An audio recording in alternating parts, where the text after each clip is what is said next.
get to sue us. Good morning. Happy Saturday. It's the weekend. I was just talking in the chat, man. Coffee always tastes better when you're winning. Wake up, open the windows, smell the fresh air, smells better. Everything's just better when you're winning, man. Hope everyone had a nice Friday night. This week has been great for me. Hopefully that continues. Good morning, Annie. McNeese, what's up, man? McNeese, I feel like I haven't seen you in the comments since football season. Have you been around? I feel like I haven't seen you in the comments in a while. One more daily guest today, and I'll join the premium party. I'll do my best. I'll do my best, man. Oh, Starbucks, Annie. Come on. Come on. I got the, what's it called? I forget what it's even called, but I use I actually use an espresso machine to make my coffee because it comes out better. An old girlfriend put me on that. So I actually make my coffee using an espresso machine with regular coffee, but it's the same thing anyway. Good shit, McNeese. Good to see you, man. What you got on our Knicks tomorrow? I mean, I feel like my hands are tied. I'm going to be making that video today, the Knicks video for Game 7. And there's 2 Game 7s tomorrow. So I'm going to be making that. I feel like my hands are a little tied because I did say I would bet the Knicks in I said I would bet the Knicks in Game 7 if it came to Game 7. So I want to root for my team. It's Game 7. I'm down. You guys know I'm down to fade my favorite teams. I do it all the time. But it's Game 7, chance to go to the Eastern Conference Finals. Even if I think Pacers would be the move, I think I might just bet the Knicks because I don't want to root against my team in this particular spot. Which is because you know what, I was regretting it in the Philadelphia Game 6. I bet the Sixers, and I was so into it rooting for the Knicks, and I was like, I should have just bet the Knicks, man, because I could have rooted for my bet at the same time. And I'm down to fade my team all the time, but like the biggest game of the year, I might have to become a little bit of a fanboy for a night.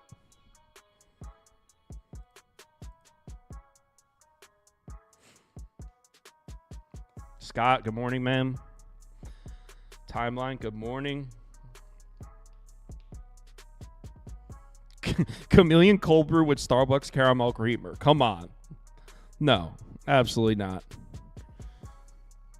Good morning from the 585. Where's the 585? Let me Google that.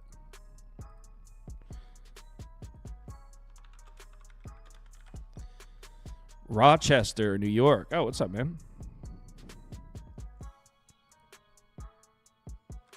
You know what? I just realized I never even sent these guys invites. So here we are. We're supposed to start in a minute. I didn't even send them the invite to join the show. All right, so.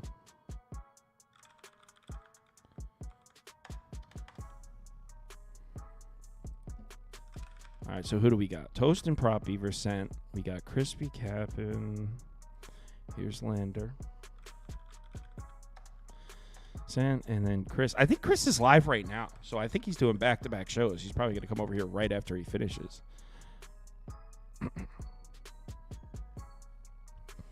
Any idea who has won the home game in each of the Indy, New York? It's 6-0. Home team is 6-0 in that series. And you know what? Because if you remember, in the Cleveland-Orlando series, it was the exact same thing, and I took Orlando in Game 7. I took the road team and lost. So based on what we saw in that series, the Knicks would be the move. Kyle, how much is the premium group? It's $1 a day. It's $30 for the month. It's a solid group in there. We have some fun.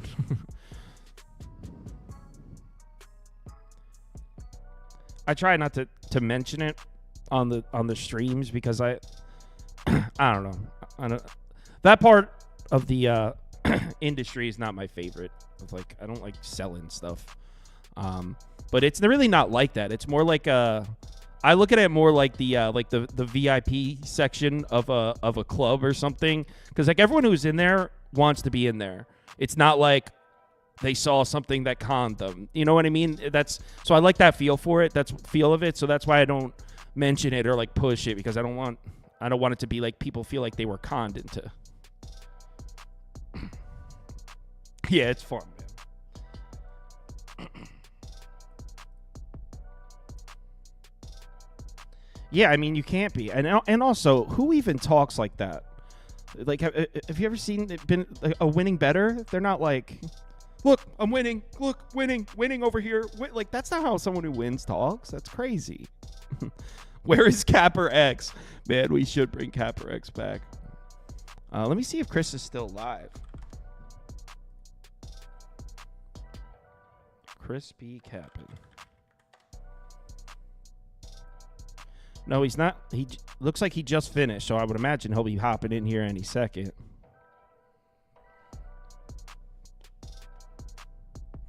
OKC o'clock tonight.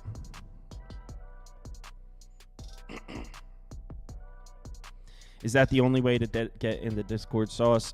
Yeah, on the website is. There he is. I went to start the stream, and I saw you were live, and I was like, oh, shit.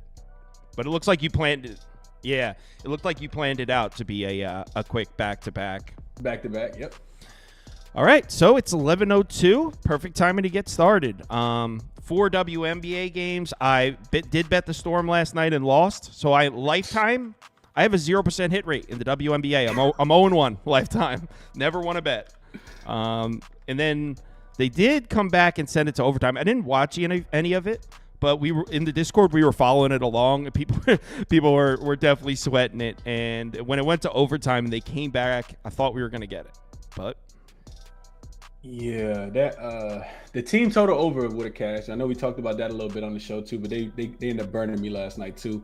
And I think a little bit of it, Cal, like just going forward as you start watching it, a little bit of it is just the links are going to be really really good. Like Nafisha Collier, she was in the MVP running last year, and the Phoenix, I guess I'd say the Seattle Storm are being priced like a super team because they are. Like Skylar Smith-Diggins, Nneka Ogwumike, Jewel Lloyd, the Gold Mamba, like they're probably going to be favorites against everybody that's not named the Liberty and that's not named the Aces this year. They're probably going to be favorites against all of them. But just shout out to the Lynx for being better than expected. They've cashed 2 times against this team and won both games outright, even with the overtime game. So, and they don't play again until Thursday, and the Storm actually got a game tomorrow. So, off a double overtime game, it's gonna be tough. And they got to travel cross country to DC. So, it's going to tough start to the season for the Storm. Yeah. What about Fever Liberty with a 14.5 point line? So, is Caitlin Clark a fade? I think she's going to continue to be a fade. I know it because I know it sounds ridiculous to say, but just the defenders that they've been able to put on her. Right, we talked about this. It was Dejanay Carrington in Game 1, and it was Benaja Laney. She's by far the best defender for this Liberty team. She was glued to her, like something that you cut out and stick to a piece of paper. She was in her back pocket the entire game until about the third quarter when Caitlin Clark had 2 points. And then they put her on the bench, and Caitlin Clark went on like a little 7-0 run or something like that. But if they're going to keep her glued to her like that, I think it's just going to be really, really difficult for this Indiana Fever team to score. I like the first half more so than the full game here, Kyle. The Liberty have been a pretty decent team. Last year was the first time that, they were, quote-unquote, a super team with Sabrina Ionescu and Brianna Stewart. In the first half, this is 7.5, I think, is the number on most books. Maybe 8 at some books as well. But I just think, season opener, Caitlin Clark's still going to have the target on her back. And because she has the target on her back, the rest of her team's going to have the target on their backs as well. New York is also they just continue to dominate the Fever as well. They're 6-1 against the spread in their last 7 head-to-head meetings, including that 102-66 beatdown Thursday night. And they never really turned back. They were up 37, biggest lead, end up winning the game by 36. The over in these last 8 meetings head-to-head are 7-1 to the over as well. And I think we continue to see that because the Fever are a young team. They want to play fast. They want to get up and down the floor. And Liberty invite that style because they love to shoot threes and they love to get out and run in transition as well. So the Liberty scored 102 points, Kyle. They shot 8 for 27 from the three-point line and still got to 102 points. As a favorite last year, as a home favorite, They were actually 12-7 to the over as a home favorite last year. So they typically scored about 90 points per game, 89. Their team total today is 91.5. I think that's also worth a look here too. I didn't play the team total, but I like the first half over. If they don't cover the first half, I'll just play full game. Wait. You said first half over? So you like the first half over? No, first half spread, like you got it there. Okay, good. First half spread, and then if they don't cover the first half, I'll take them second half. But yeah, it's the home opener part for me. Typically, a team coming off a 37-point win, you try to want to find a way to fade them. But against Caitlin Clark in their home gym, season opener, yeah, I'll take the liberty again. Yeah. So funny story. My cousin's husband, and I'll make this quick because I know we're trying to get the picks, but so my cousin's husband, cool ass guy, gambler. I only see him about twice a year, and I saw him at a wedding last summer, and I was like, he's got kids now, so I was like, what's up, man? You still throwing down some wagers, or are you retired now? And he was like, bro, WNBA's a gold mine. I've been New York Liberty auto bet, right? So I see him he says that. 2 months go by. Obviously, I don't see him very often. Someone sends me a clip from the New York Liberty television broadcast, and the Liberty are losing at the end of the game, and it pans to the crowd, and he's in the stands like this, like freaking out. And it's so funny because they put him on thinking like he was a diehard fan, upset that they're losing, but like anyone who knows him is like, oh my god, he's got a lot on this. Yeah. And they put him on thinking he's like a diehard fan, and it was so funny. I still send that clip to my cousins and stuff sporadically. He's like, that's tough. All right, next game, Sparks Aces. 18.5 point spread. I'm thinking this might be a pass. Yeah, it's a pass here. I remember I told you the other day, man, this team is like, the Aces are like, they're like the Boston Celtics, man. Like, especially at home, you're going to be laying a big number anyway. It's a rebuild year for the Sparks. And this was the reason why I kind of wanted to take the 18.5, because the Aces will be without Chelsea Gray, who, let me see if I can find a quick comparison for that. That's like the Indiana Pacers being without Tyrese Halliburton. She's the best point guard in the league. She really runs the floor. Except she plays way better defense. What's her name?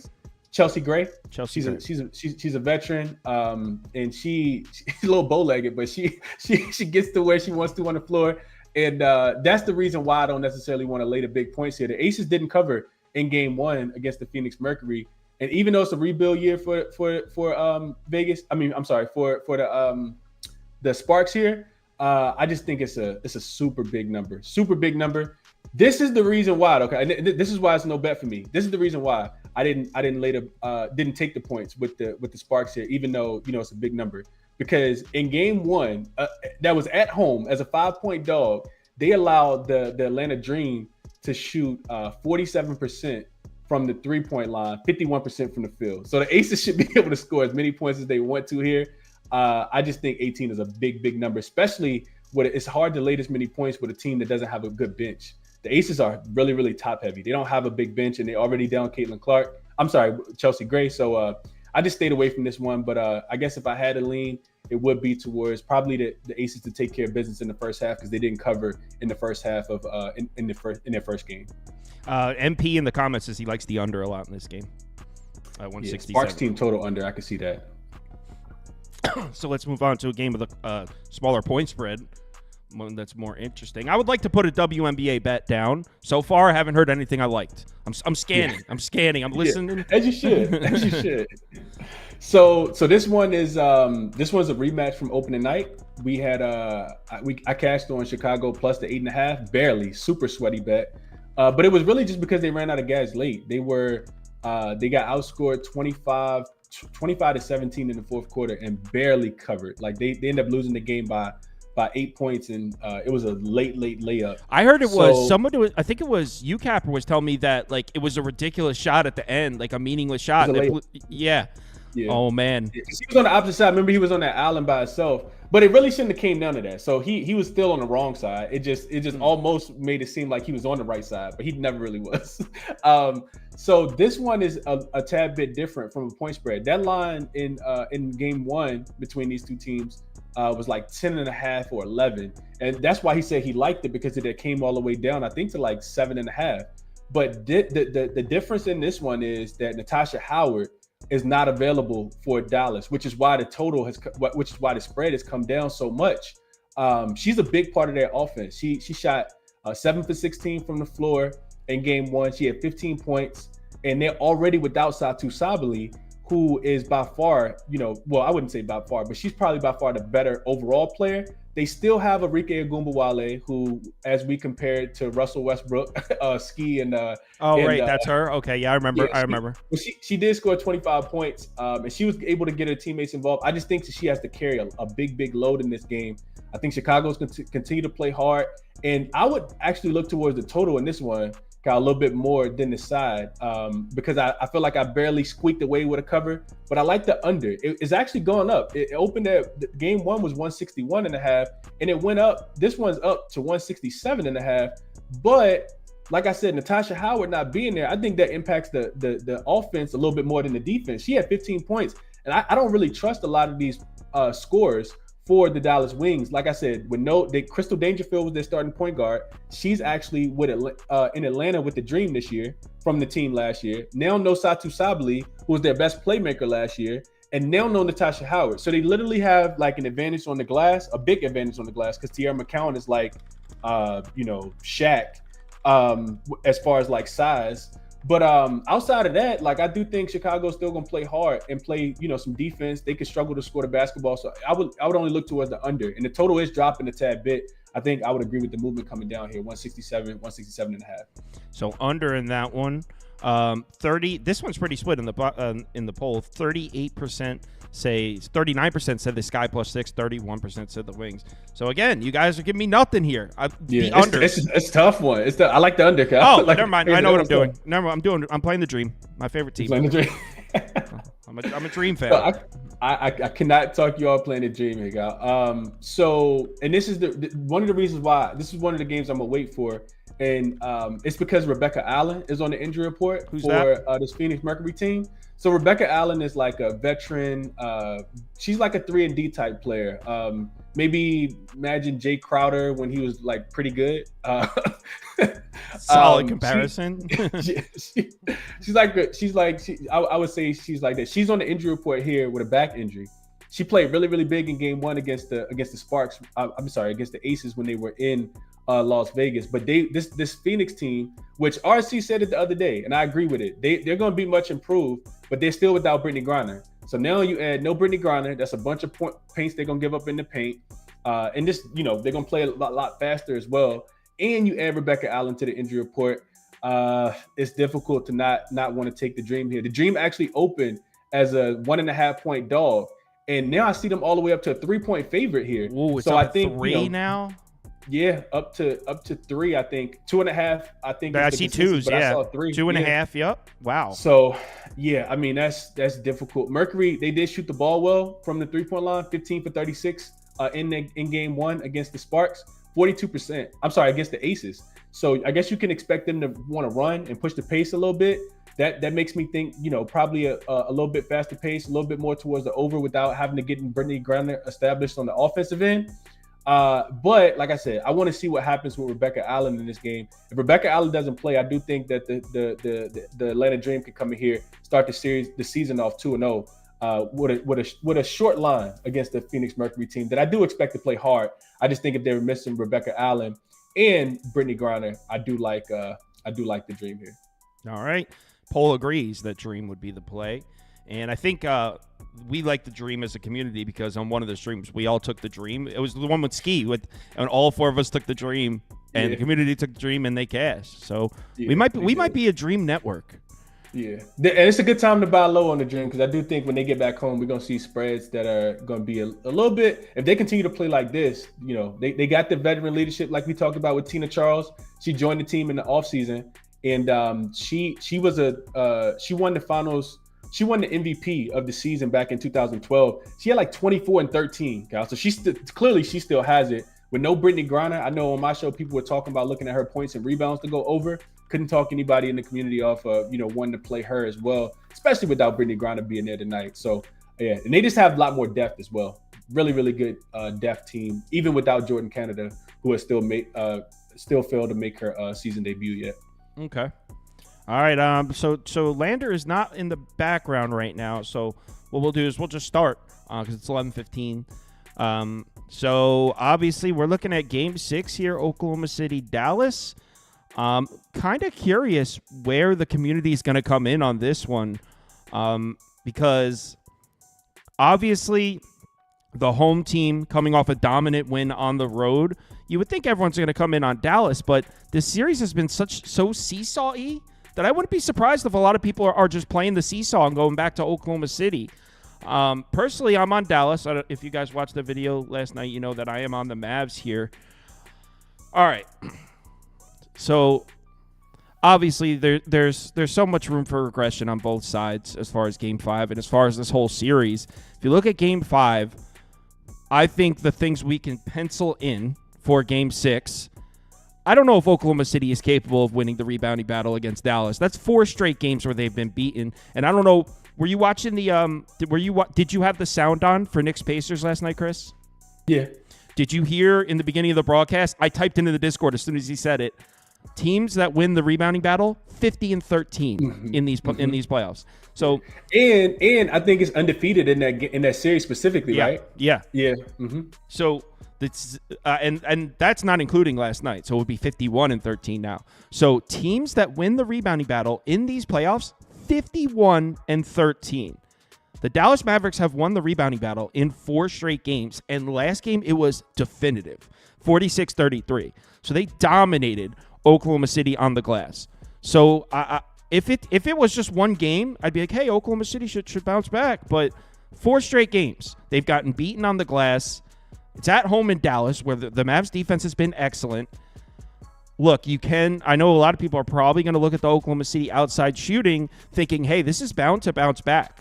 OKC's a great outside shooting team. There's no way. They shot 25%, 25.9%, 33%. This team hasn't had a good three-point shooting night since Game 1. So I know some of you may be looking at the three-point numbers and think, oh, they're bound to bounce back here. I'm not so sure, because I took a deeper look, because what I wanted to know, and I talked about this in the video last night, what I wanted to know is Oklahoma City missing open shots, or is Dallas taking this shot away from them? And I think the answer is the latter, because they're getting, I think it was 9, and it was 9.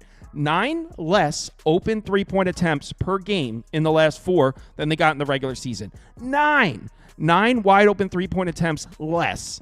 During the regular season, it was 22 wide open three-point attempts per game. They're only getting 13 in this series. So Dallas is taking away the Thunder's Oklahoma City's wide open looks from 3, and it's affecting their game, because that's what Oklahoma City is. They're really efficient from outside, but they don't take a ton of them, meaning they set up these open looks, and Dallas isn't letting them have them. So I can't take Oklahoma City here. Dallas has made it a point to win the battle on the boards, and it's working. Maybe Luka Doncic goes back to shooting inefficiently and go back to looking like injured Luka Doncic, sure. But you know what? We got PJ Washington and Kyrie Irving coming off quiet games, so there's plenty of room for regression there too. I think Dallas is the move here. I'm on the Mavs. Damn, Kyle. I didn't bet them, but I really want to too. And I like that we're aligned, because you actually been hot and I've been cold as ice water. So I want to take the Dallas Mavericks here too. I did play the under though, Kyle. I like the under. It's for a lot of different reasons. 4 to 5 matchups so far, I've actually gone under, and they're averaging to combine just 207 points, which is still below the total. I got it at 210. I think it's down 209.5, maybe some 210s out there. Both games in Dallas so far have actually gone under. They're averaging just 200 points in both of those games. Game 3 went under the 217 by 11 points, and Game 4 went under the 215.5 by 19.5 points. And one of the things you mentioned, Kyle, OKC just has not been able, and this was a part of my cap as well, they just have not been able to score the basketball as well as they have been in the regular season. They shot 25% from the three-point line in Game 5, just 10 for 40, 42% overall. And they haven't been getting as many shots. What does OKC want to do, Kyle? They want to get out in transition. They haven't even been able to beat Dallas in that department. Because Dallas doesn't turn the ball over a lot. So that's limited, opportunities for them to be able to score the basketball. And you mentioned the rebounding battle, plus 13 in Game 5. For Oklahoma City, I went back and looked at this as well. For OKC, this team is making 10.5 threes per game on 33% shooting in this series from the three-point line. In comparison to the regular season, they've made 13.5 threes on 39% shooting. OKC was one of the better three-point shooting teams in the league. And I just don't think Dallas is going to, just automatically, like not play really good defense in a closeout game to avoid going back to OKC. So I agree. I like Dallas and I like the under. I also think OKC's best defensive effort will be in this game here. And there could be some regression coming from Luka. He is coming off a 31-point game. He shot 5 for 11 from the three-point line here, in the last game. So if that happens, even with that happening, and Dallas shooting 53% from the floor and 40% from the three-point line, they still managed just 104 points per game in Game 5, and that game went under. So I like the under 210.5. Under 210, and I would only be playing Dallas as well. And I think you can get a 3.5. Also, last thing I want to mention, historically, Game 6s, 101, 75, and 6 to the under, which is about 58%. All Game 6s? All Game 6s, just all Game 6s. Yep, 101, 75, and 6 to the under, about 58%. Well, as far as the total, I agree. I would lean towards the under. But you know what? If it ain't broke, don't fix it. Dallas, you go OKC team total. I've been calling this every single night. It's been working. So Cal, look, I thought about you this morning when I woke up, and last night when I was looking into this. This season in the playoffs, if you blindly taken the home favorite that's coming off a road loss, which is a little bit different here, but if you blindly taken the home favorite coming off a road loss, you're 13-2 in the playoffs, 10-5 against the spread. The home favorite's winning by average of 13 points, and the road dog has gone under in 7 straight occurrences. I've been on the winning end of several of those. You have. Yeah. So the thing is, I've given them out on the show. I haven't actually placed one. I've been saying, hey, Denver, Minnesota team total under. Minnesota, Denver team total under. Pacers, Knicks team total under. I've been saying that, but I've only been placing the ATS bets. I haven't been placing the team total under, so I might want to consider it. Yeah. Oh, Josh did make it.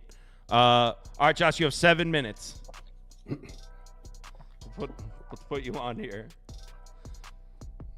All right. So what kind of poll should I run? How about let's say Oklahoma City, Dallas. Let's say you could do side and total. Yeah, but I did that. I'm going to say leading scorer: Luka, Kyrie, SGA, or Jalen Williams, Chet Holmgren. Chet. Let's go, Chet. All right. What's the poll with Chet? Well, I just did. We already did a poll for the side and total. So I was doing one more poll while you talk, and I thought leading scorer: Luka, Kyrie, SGA, Chet. Damn. So what do you got for us? I don't think I would have given you guys much difference. I'm assuming what you mentioned was Dallas should probably already have won this series. Dallas has been better for like 80% of this series. And were it not for missed free throws, like I said, this thing would probably be over. They dominate the boards. They've dominated the paint. OKC's defense has gotten better. Doesn't matter because they can't score.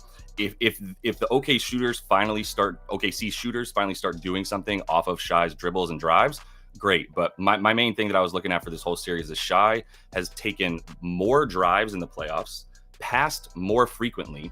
So he's like really had those potential assists really high. I'm taking his assists in this game as well, over 6.5 for like plus 102 is what I got it at last night. And it's really, I think he's going to have so many potential assists, he'll still get 7. But I don't know if like all those shooters will make enough shots basically to overcome what they've got here. So I just don't see the outcome for OKC. They had to have game 5, and I don't think they were ever really even in that game, to be honest with you. It was just basically 8 to 10 points. If Luka's as healthy as he looked in last game, he's just getting it to the paint with Will, which has opened up his step back 3 as well finally. So it's all just trending Dallas, and I don't see the outs that OKC has to really come back short of like exceptional 3-point shooting. I completely agree, and because naturally coming off they went on the road as a dog, beat them outright. That would sway everyone's opinion, and now historically this would be a spot where I would jump on OKC and take the points. But there's just it's the way that Dallas has handled this series. It's not like they shot 60% from 3 and had a lucky night. Like no, they're dominating on the boards every single night.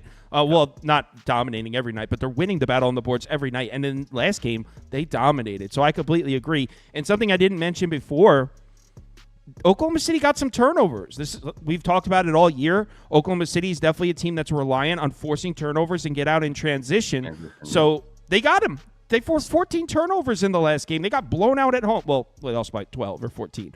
But 13, yeah. They got the turnovers they needed in Game 5. Dallas isn't an offense that turns the ball over. So if they protect the basketball here, they might take care of this comfortably. Yep. And I also love the under that you've got there for Chris. I'm in full agreement with you, Chris, because I'm surprised you didn't take the under as well, Kyle.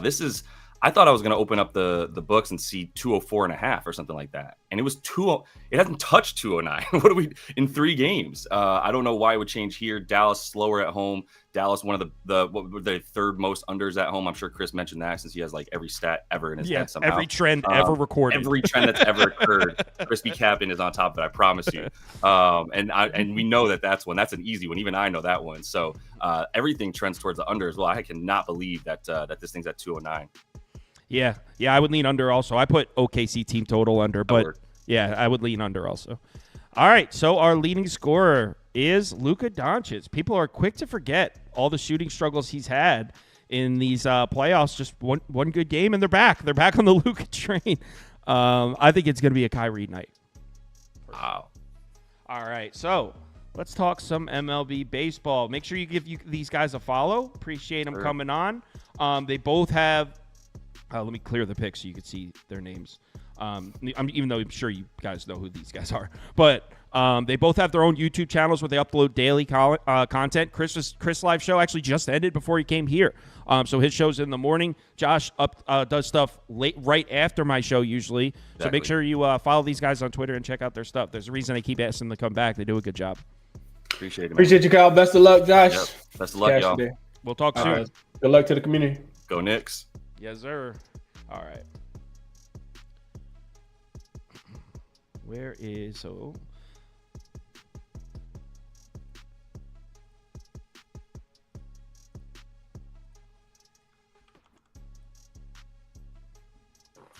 Good morning. Oi! What's up, man? I saw you swept. Yeah. Thank God, dude. Thank God. Nowhere in America was there somebody in more need of a sweep than Beaver. it was really weighing on me. Yeah.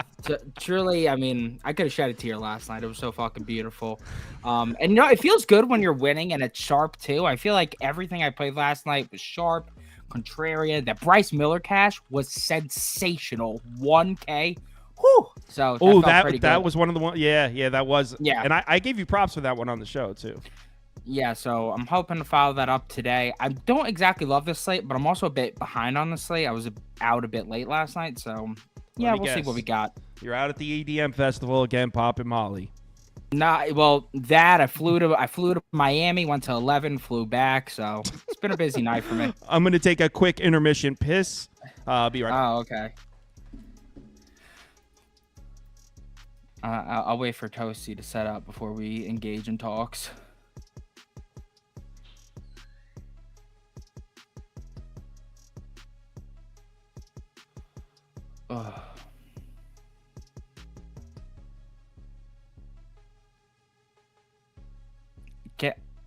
Do you have your headphones in yet? I don't wear headphones. Oh, there we go. How we doing, Chief? Good? Anytime the Padres beat the Braves as plus 200 favorites, it's a good morning. Chop, motherfucker.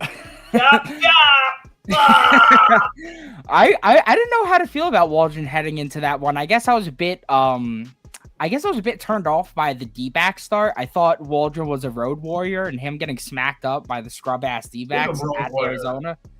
I don't know that. Bad day. Everybody has a bad day. I mean, there was That's true. That's true. That was as bad as he was. So yeah. So I mean, hey, good for Waldron. Good for you. That was a great cash right there. Yeah. Oh my lordy, the Angels, man. God, I love that team. Ronnie's got them fired up, man. He's got a good team. and the Rangers against the lefty. I mean, what's happening?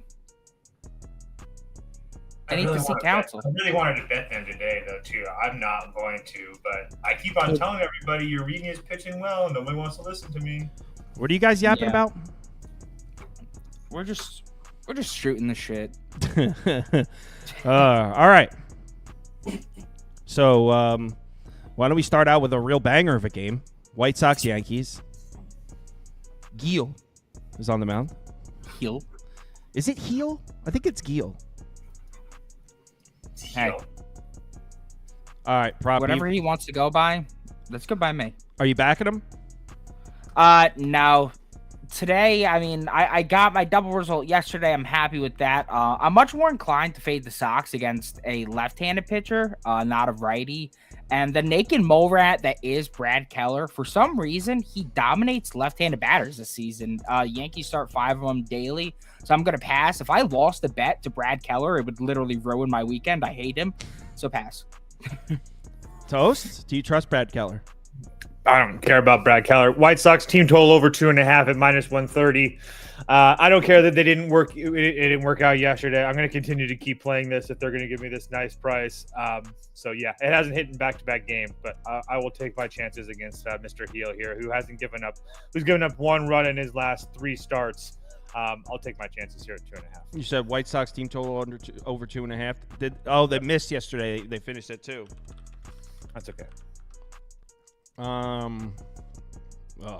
Yesterday was a great day. Yeah, it was a good one. Yeah, I mean, I guess. No, actually, I don't want to bet this. I guess if I was forced to bet it, I would do this. But it's disgusting, and there's no way I do this. Yankees -1.5 or pass. Let's move on to a better game. I really wanted to take the White Sox, but I don't like it. Well, I wasn't asking.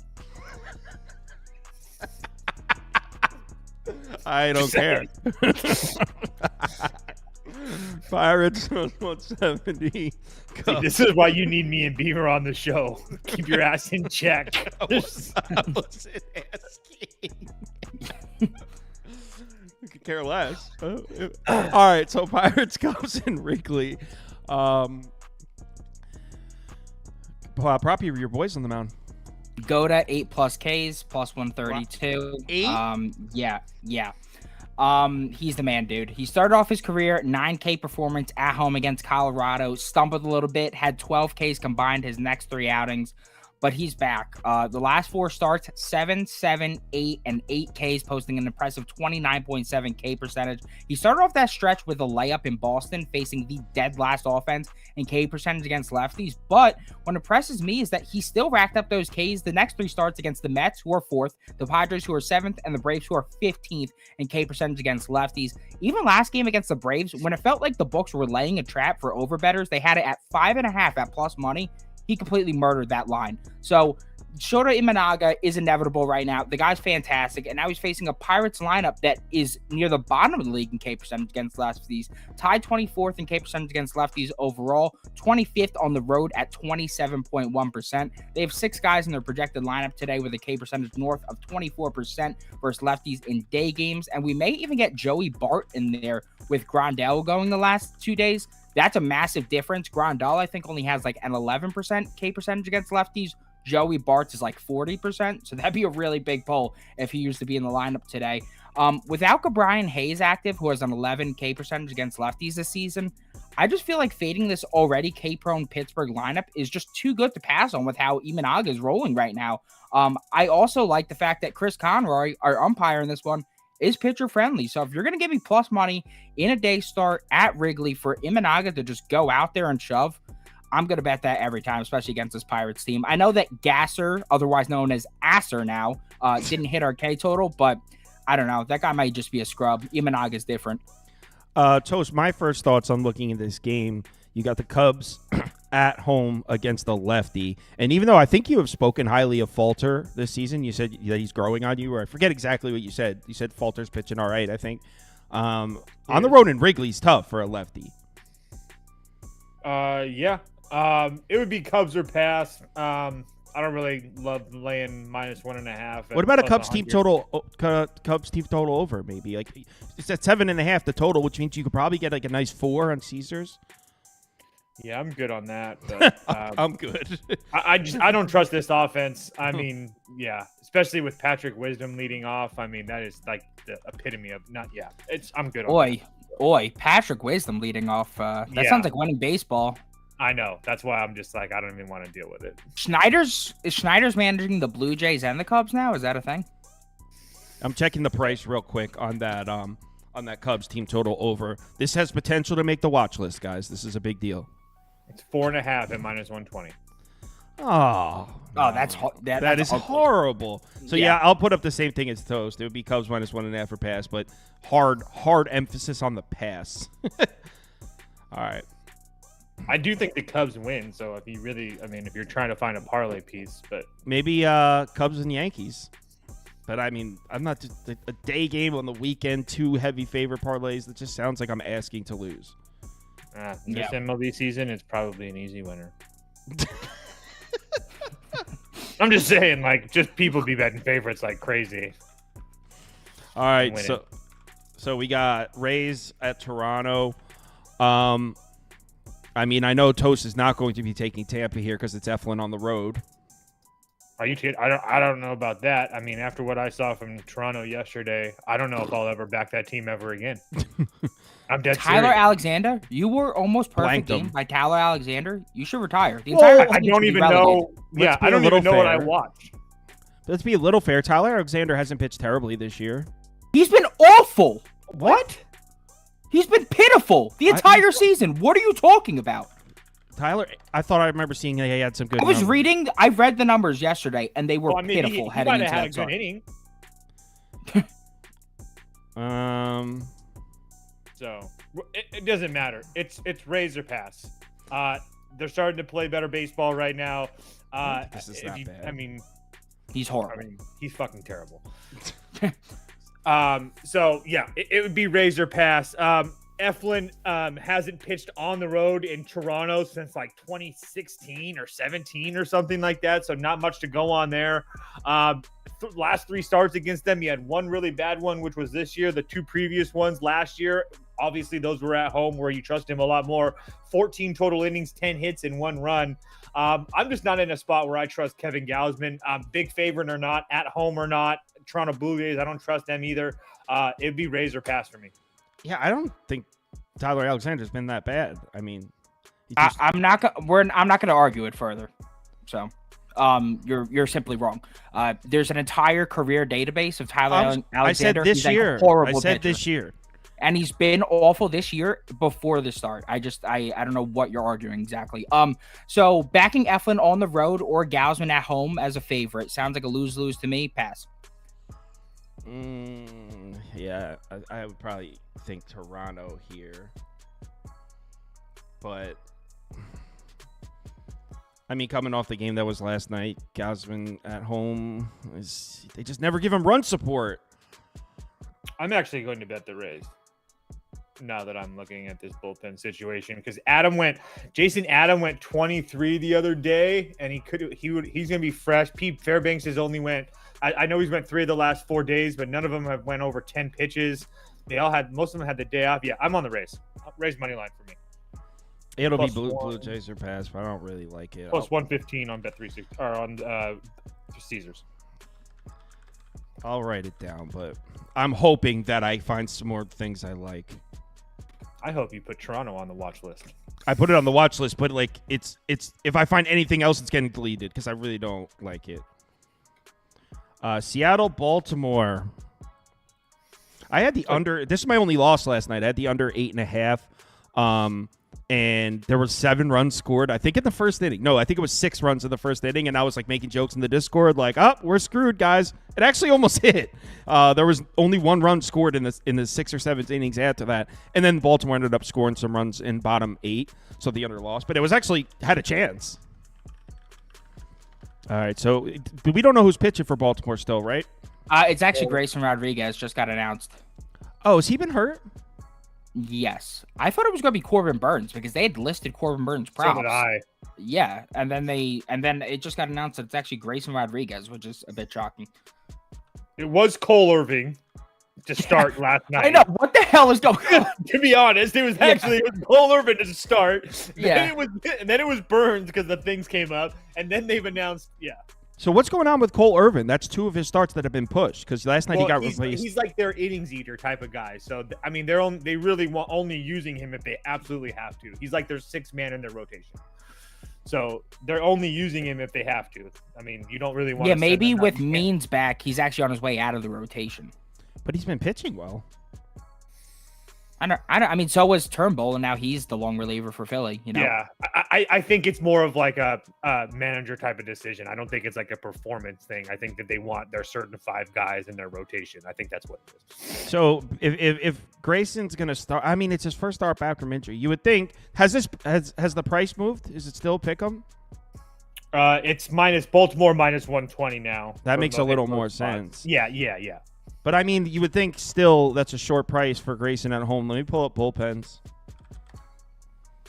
Well, yeah, it's a short price. I mean, that's the only thing is that we didn't know. I mean, we assumed we were trying to figure out who was going to go because it was never officially announced. So, yeah, as far as the bullpens are concerned, it's nothing too crazy. Seattle's more than good to go.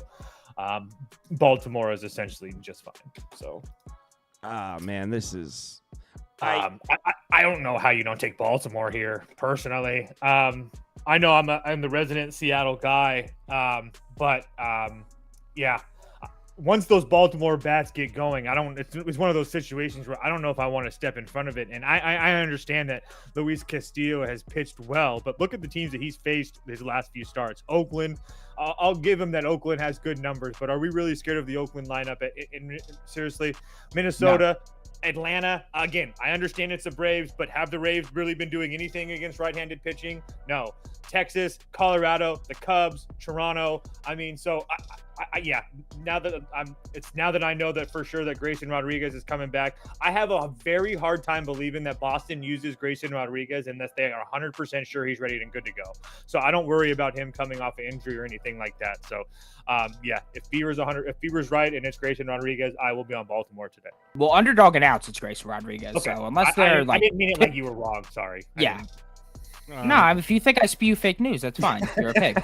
It's just there we go. My camera keeps moving. It's Castillo. It's Castillo with a fully rested Mariners bullpen, which isn't always that's. You know what else it is? It's Castillo against a bunch of lefties. 6 of them. About to say that, yeah. So you're taking Baltimore? No, I'm doing exactly what I did yesterday. I'm putting my sharpshoes on, and I'm fading Castillo in the K department because that line is begging you to take the over. I don't think the books became UNICEF overnight. So I like to operate under the assumption the market is efficient. I believe they set lines for a reason. Others like to believe that, like to just take advantage of these lines where they're like, oh, okay, he's cashed 10 in a row. I'm not like that. This dude has cashed his number 8 straight times, averaging 7.4 Ks. He's cashed 72% of his starts going back to 2022. He had 8 against Baltimore last season. Why on earth is his K total just 5.5? Well, he's considerably worse against lefties, and the Orioles start 6 daily. Against lefties, 372 WOBA. His K percentage goes from 35 against righties to just 22% against lefties. His home run per nine increases by 2. His whip increases by 0.7, and his FIP increases by 3.5 points. So this dude goes from a dominant pitcher against righties to horrible against lefties. On top of that, this lineup is on crack in terms of plate discipline right now against starting right-handed pitching. The last 5 righties to face the Baltimore Orioles have combined for 29 innings. In those 29 innings, they have a combined 3.7 K per 9 and a 10.1 K percentage. That was Bryce Miller, who's been dealing thus far, Berrios, Gallen, Brandon Pfaadt. I mean, this is ridiculous. The last 12 of 13 righties to face the O's have gone under 5.5 Ks, averaging 3.7. During that span, the O's are first in K percentage and whiff percentage against starting right-handed pitching. Against his main 2 K pitches during that span, at home, 17.9 K percentage, 15.5 whip percentage. Those are fantastic. Let's do a little bit of some line reading here. Castillo's hits allowed line is at minus 142, juice to the over on Caesars, despite going under his last 4 or 5 starts, averaging just 3.8. He allowed 2 to Baltimore last season as well. With 6+ hits allowed, Castillo is under his last 10 to 15 road starts, averaging 5.2 Ks. Our grossest bets have been our best bets this season. I'm fading Castillo here. It's a bit scarier in the day, I must say. Usually I don't take too many unders in the day, but I'm going to take that risk here because I don't think the books are setting this line at 5.5 for a reason. All right. I mean, I guess I'd lean Baltimore. This is another one. I think Castillo's going to get hit up here. I think So do Baltimore's I. the side. So do I. I can get on board with that. You know what? I'll put Baltimore on the watch list. I actually think that we're kind of getting a little bit of a discount Oh. because of the indecision on the starting pitching. I'm just waiting for a lineup, and honestly, if Stowers is in the lineup, like what happened yesterday, so that's what FTB was referencing. He said his friend who was on the over for Miller, he reacted to the fact that Stowers in the lineup. He has a slightly higher K percentage than Mullins. They moved the line 20 extra cents. If you want to give me 20 extra cents just because Stowers is in the lineup, I will happily take that. So I'm waiting for that lineup, and then I'll be placing the bet. So yeah. All right. Next game is Rockies Giants, and man, we should have bet the Rockies. Or did either of you guys bet the Rockies? I said Rockies or pass. I didn't actually bet it. Did any of you guys? Why should we have bet the Rockies? Wait, Why should we have bet the Rockies? They got Oh, I'm murdered thinking of last 2 nights ago. My bad. I'm thinking 2 nights ago where I said you would have to take the Rockies here, and they ended up winning. Okay. So what happened last night then? They started off hot. They were up 5-0, I believe. And You know then they what? lost 10-5. You know what? I probably just didn't see the end of the game because I didn't. Yeah, I didn't have any money on it. So They didn't play the day before either. yeah, you know what? That's what it is. Is I saw they were up, didn't have any money on it, so I never even put the game on. So the Rockies I was ended up shocked this losing morning that too, game. honestly. I was pissed off that I didn't bet the Giants like I. Wow, that's crazy. All right, so I'm glad I didn't bet the Rockies then. So Block versus Kyle Harrison. Yeah, versus K. Harry. What do you guys think? I went over in this game. I think that's the only way I could lean, really. Low-level starter and Block coming off a gem against a Texas offense that can't hit lefties to save their lives right now. I really don't like the Giants offense against lefties. Honestly, shocking thing I found this morning. Giants now 10th in WRC plus against righties, only 16th against lefties. So they're actually better against righties now. That is crazy.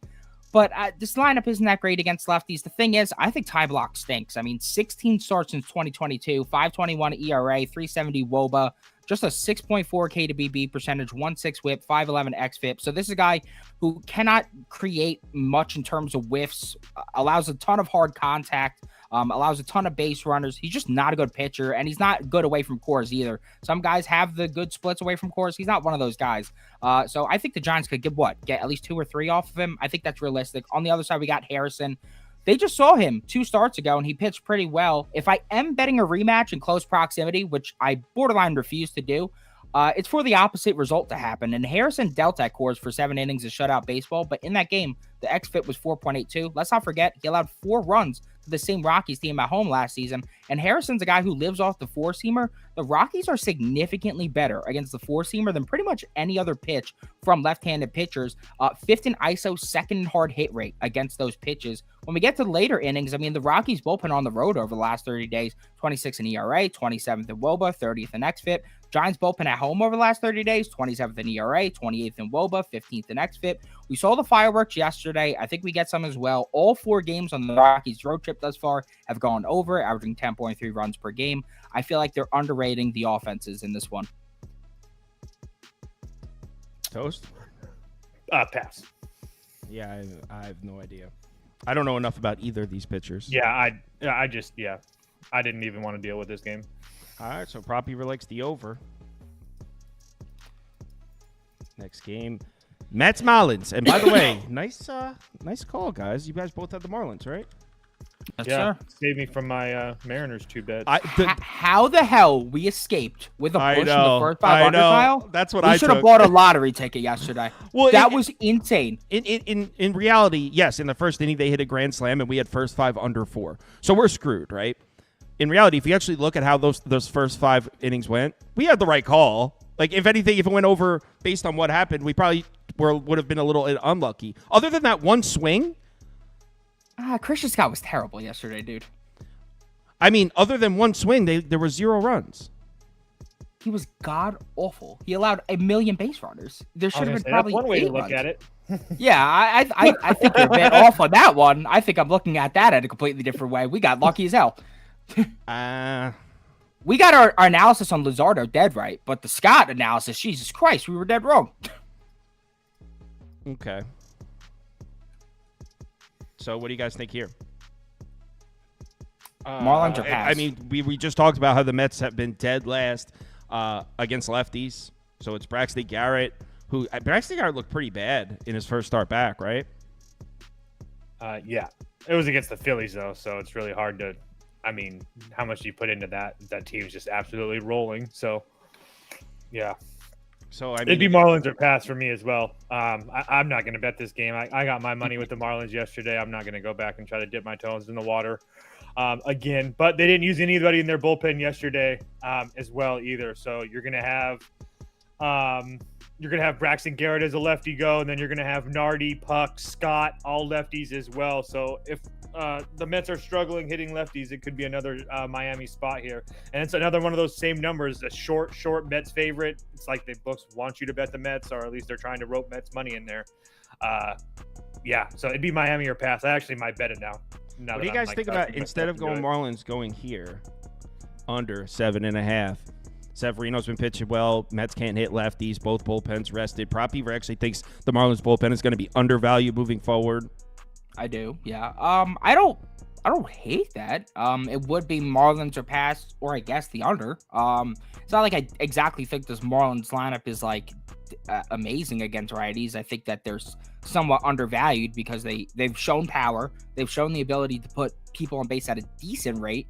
So I think what they're struggling to do is just string together runs right now. I think they're eventually actually going to produce at a somewhat decent level against righties. I think it's Miami money line or pass. Honestly, screw the under. Give me the plus money or pass on this game. Both of you leaning Marlins again, but you know what? It worked out for you last night, so. You're only going to get. I mean, the chances of you getting 6-7 innings out of Severino is slim to none. And you had Hartwig and Walker go yesterday, so now you're going to have to immediately throw in Dykeman and Reed Foley and stuff like that. I can just see the Mets, if you're down 3 runs and stuff like that, that maybe you don't use your high leverage arms and you. So yeah. Anyway, it's Miami or pass.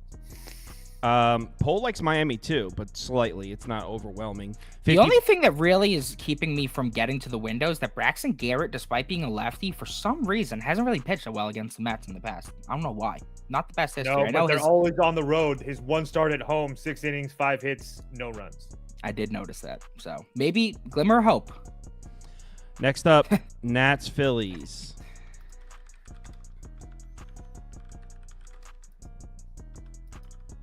Whatever. Well, whatever. Is that in reference to this game from yesterday? It was a final 4-2, right? Yeah. Lefty matchup. The Nats bats are cooling. I mean, I was looking at the numbers last night. They are they're starting to look a little bit more like the Nats offense that we kind of expected them to be before the season. Well, what I saw is that Abrams is really slowing down. Like, his slugging is like plummeting right now, and he was really the heart and soul of that team. And against lefties, like if Abrams is not producing and you have Lane Thomas still out, then it's really kind of a lot of it's on Nick Senzel to produce. And besides him, like, you don't really have that much in terms of lefty killers. Just in terms of line reading, right? You got Christopher Sanchez's outs line at 17.5, juiced minus 200 to the over. When he faced them earlier this season, he only made it 13 outs. So I feel like the books are pretty confident that he deals here. On top of that, his earned runs line is at 1.5. And he allowed 3 runs to them earlier this season and 2+ runs the last 4 or 5 outings. So I don't know. I feel like the books are kind of telling me that Sanchez deals here. Sanchez has looked fantastic at home this season. And on top of that, last 3 lefties to face the Nationals, Garrett Crochet, 5 innings, 0 runs. Yusei Kikuchi at Washington, a road start, 6 innings, 1 run. Andrew Heaney, a guy I am very low on, 7 innings, 1 run. So they're really not producing against these lefty starters right now. I'm honestly somewhat tempted to play Sanchez under earned runs at like plus 115, but I feel like I'm kind of forcing it. Divisional matchup, a bit of some bad history against them. I don't really know if I have anything for this one, just due to the fact that Mackenzie Gore has gotten roughed up by this Phillies team more than a few times in the past, especially at Philly. Last 2 starts at Philly, 7 and 6 runs. Fuck. I've never been a Mackenzie Gore fan to begin with. But you look at Nats. Phillies minus 1.5. I'm just going to say that. All right, cool. You just confirmed what I was thinking, so I will bet it with you. Yeah, I mean, the Nats in the last 7 days, you just saw it. I put on the screen. They're the worst lineup in baseball. In the last 14 days, they're the worst lineup in baseball on the road. Now, 14 days is a super small sample size for numbers against lefties, but still, last 14 days, worst lineup in baseball. Probably going to do like Cubs Phillies money line parlay or something too, just for fun. Those aren't huge. I mean, minus 177, minus 195. Those aren't. You probably get a nice price on that. Probably. Yeah, it's like plus 130 or something. I bet you would even be more than that, just off the top of my head. I bet you like plus 145 would be my guess. Where the heck is the Cubs? There it is. Yeah, 136, 140, 132, 134. Yeah, depending on what book you use. So yeah, Phillies minus 1.5. I also like what Prop Beaver said about Sanchez's earned run line being suspiciously low, because that was kind of what we're thinking here. Is the Nats bats are cold right now, and I remember when we did a video on the Nats and we talked about that, the Nats against lefties. One of their best lefty killers is Lane Thomas, who's been hurt all year, right? He's been out all year. Yeah, no, almost, essentially. Well, he got hurt. Yeah, didn't he get hurt I guess last month is almost all year, right? I was going to say, I mean, at this point, yeah. Yeah, so yeah, he got hurt last month and hasn't been there for a while. Yeah. So their best. I also going into this, I was looking at Christopher Sanchez stuff last night, and now that I remember pulling up my notes, is that the last time he pitched against Washington at home, he pitched a gem, went 7 innings, gave up 1 run, and they lost that game 2-1. So I think he has another good performance here tonight, and the Phillies bats come to back him up. Yeah, it'd be more like a fade of the Nats lineup than it is a bet on the Phillies. I mean, there is one thing I will say though that I must give to Mackenzie Gore, Mr. Line Reader myself. His hits allowed line is at 4.5. He's gone over that in 7 of 8 starts thus far. 4 of 6 starts against the Phillies. Well, I mean, the total for the game's at 7, so they're not expecting much offense. Yeah. All right. Twins, Guardians in Cleveland. Toast was right. Toast was right yesterday. Sometimes bad bets. Always fade the creative character. Always fade the creative Sometimes bad bets win. Shut the fuck up. All right, so we got Twins, Guardians in Cleveland. Logan Allen. In case if you guys haven't been looking, I mean, I know you guys have. I'm speaking to the viewers. If you guys haven't been looking at the Twins hitting numbers, this team went from probably the hottest lineup in baseball to maybe the coldest. Wow, what a drop off in offensive production from the Twins. You know what? That's what happens when you don't play the Chicago White Sox for 2 weeks straight, huh? Weird. What happened? They beat up on Boston in there too, man. Oh yeah, it's fucking slobber knocker too. It's crazy when 4 of the 8 pitchers you face in like an 8-game span aren't Chris Flexen and Michael Soroka. Dude, that's cold, but true. It's true. It's the truth. All right, so yeah. Look at the Twins bats right here. The last 30 days, 4th across the board. In the last 14 days, 28th, 27th, 28th. Same goes against lefties. I mean, this Twins lineup is coming crashing down. Here are game logs of lefties against the Twins. They didn't get to Rodon. They didn't get to Kikuchi. They didn't get to Crochet. They actually got to Detmers. So if you get back into the April 28th. Everybody's getting to Detmers. Detmers stinks right now, dude. They got to Sandoval. So if you go back to the end of April, you can see this is when the Twins were hitting. They were getting to these guys. But look at the last 3 lefties they saw. Didn't get to any of these guys. So I don't think the Twins are scoring any runs. I'm not in love with the idea of Cleveland getting to Bailey Ober. But I got to say the edge has to be towards Cleveland, right? Oh, hell yeah. If you're going to give me Cleveland plus money, sign me up. Cleveland plus 102 on DraftKings.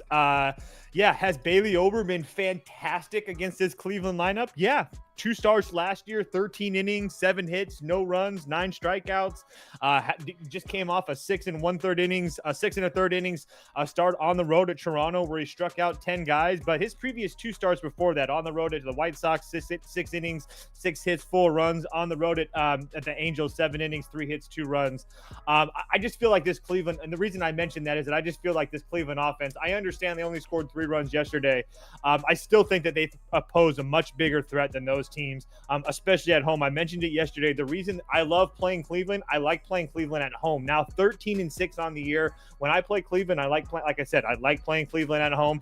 Am I in love with Logan Allen? No, but 2 starts against Minnesota last year, 11 2/3 innings, 2 runs in each of those games. I will take my chances here with this Cleveland team that, again, like I said, over and over again, likes to play them. I like to play them at home.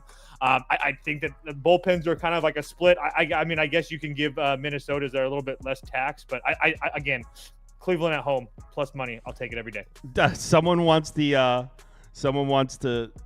asking if I'm taking the Twins under a half run all team total. No, that was a one-time thing for Kansas City.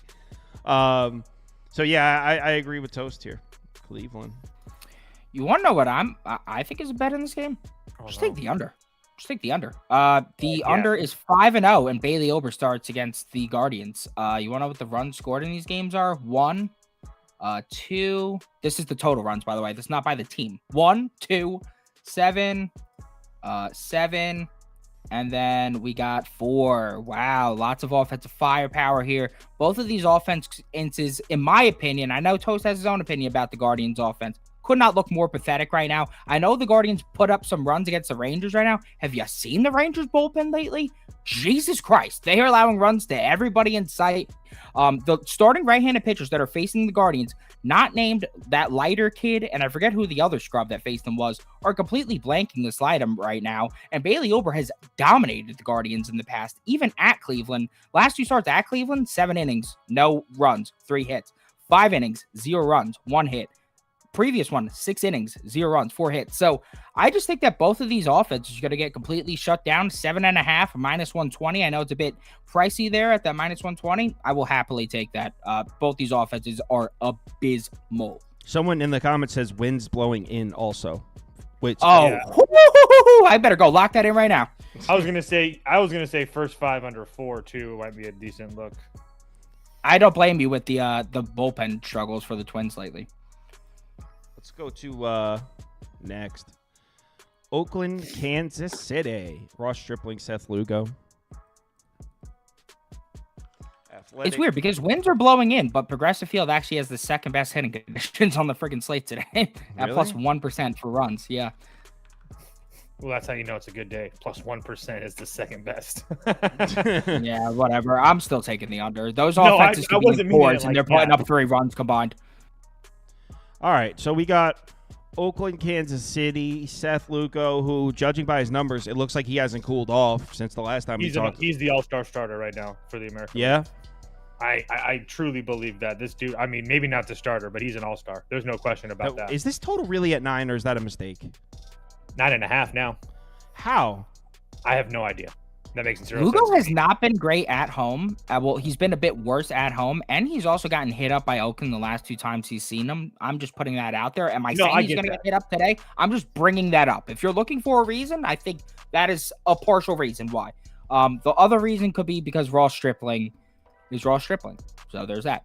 So they think the Royals are going to put up 7? He went into Kansas City 2 years ago and fucking blanked them. So yeah, that doesn't make sense. I don't like that either. The Royals bats haven't been anything crazy. No, I agree. The 9.5 is crazy. I think that's personally a little bit crazy to me. I will agree with that. Maybe. We'll pull up some hitting numbers. See if we can find something here. Oakland on the road been one of the worst lineups in baseball.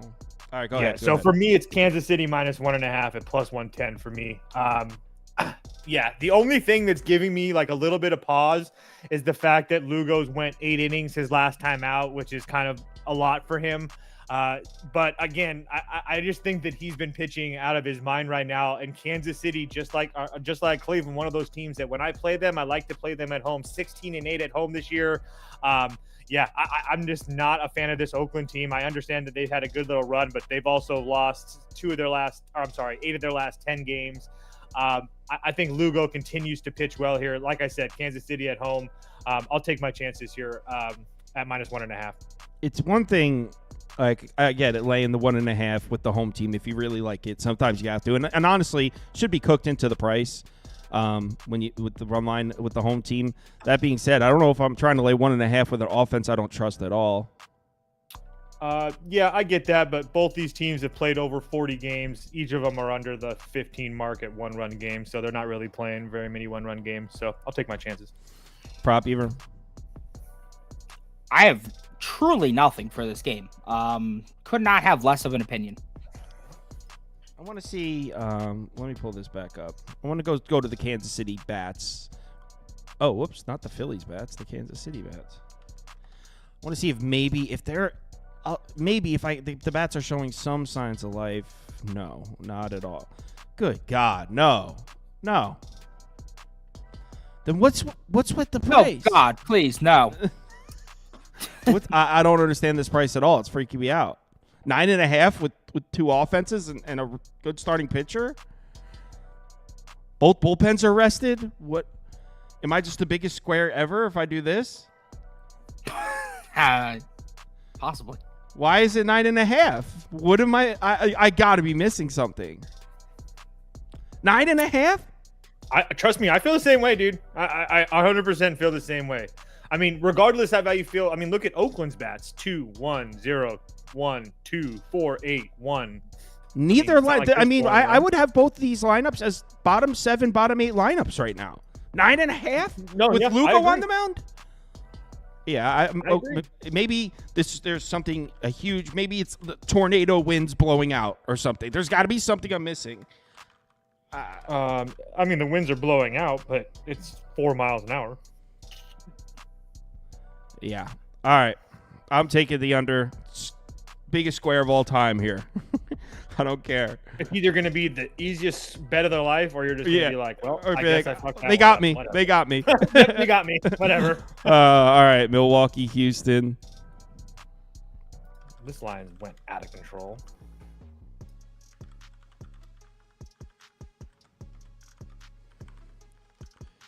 Yeah, Houston was a good cash last night. I had a full unit on that. I took a lot of heat in the comments in the video about that one too. Hunter Brown didn't even show up, still got the win. Oh, wow. UCapper brings up a good point. I was reading some of the comments. Logan Allen's been a modern-day tragedy at home thus far. Jesus Christ. 7 runs allowed, 3 runs allowed, 4 runs allowed, 5 runs allowed. Maybe I don't know if I get to that. Yeah, but against who, though? Because the Twins are breaking records on bad. The Tigers, Oakland, the Yankees, and the White Sox. These are all White horrible lineups against lefties. Good Lord. Maybe I don't get to the under there. Oh, don't worry. He'll pitch just fine today. Twins suck. I'm not going to get there, but that's definitely my lean. So Verlander making a home start against Milwaukee. Yeah, I like this number's in the 40s. It's in the 70s now, so. Oh, you like Houston? Yeah, I mean, yeah. Not at this price. It's a completely different situation now. It's 30 cents different, but yeah. Let me check out. When I looked at Houston, it was -140. So I mean, you would imagine, Toast, that all these guys are going to be available for the Stros, right? yes. Abreu, Montero. The only one that I don't know about is Hader because he's a mark-ass bitch, and we don't ever know about him. So we never know when he's available. He might have went hunting last night, or might have a hunting trip. If you're wondering why he just said that, is because Toast has a personal vendetta against Josh Hader for leaving the Padres. To be fair, I don't have any vendetta against him, and I hate him too. He's a little fucking rat. What the hell's wrong with you guys? He pitched fine. He just pitched fine for us. I have no problem. I just think that he's He's All a little right. rat. he's just a scumbag. All right. So you don't think at this price maybe it's worth a glance at Milwaukee?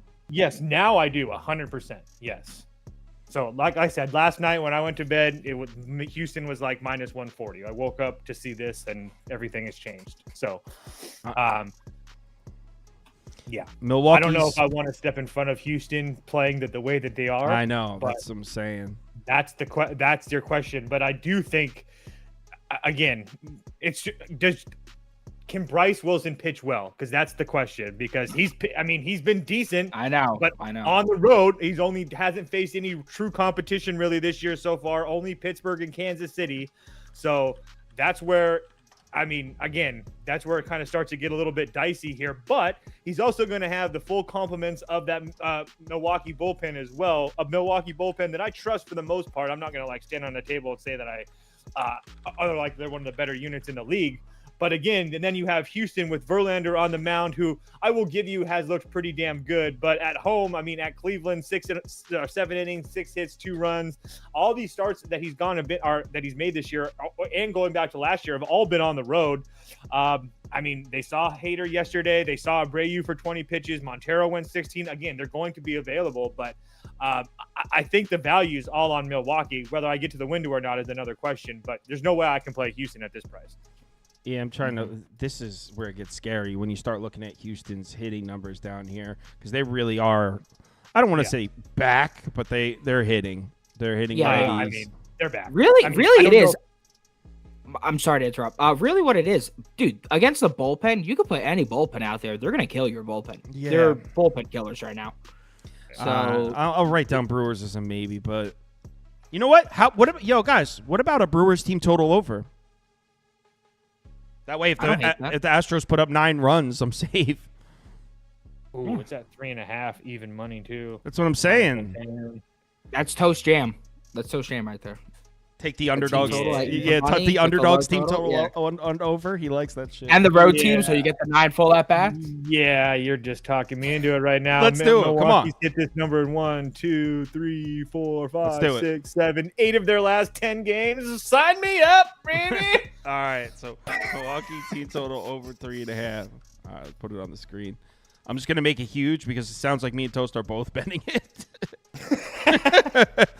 I already added it. 3.5 even money. Let's do it. Damn, honestly, now I'm a bit curious. Should I stretch it across? Stretch it. Because if you look at the hits allowed, his hits allowed is at 4.5 minus 165 to the over. He's only gone over that twice this season, but one of the times he did go over, he allowed 2 runs. The other time he allowed 7 runs to the Yankees, getting cranked into next Tuesday. The Brewers did hit up Hunter Brown yesterday. Now that's the issue, though. Are the Brewers bats carrying their momentum from the home onto the road, or is Hunter Brown an abomination to mankind? That's what we're gonna have to figure out. We're gonna find out. We're gonna find out this evening. We're gonna pay to see it. Oh, he's like, should I stretch it? It's like flubber.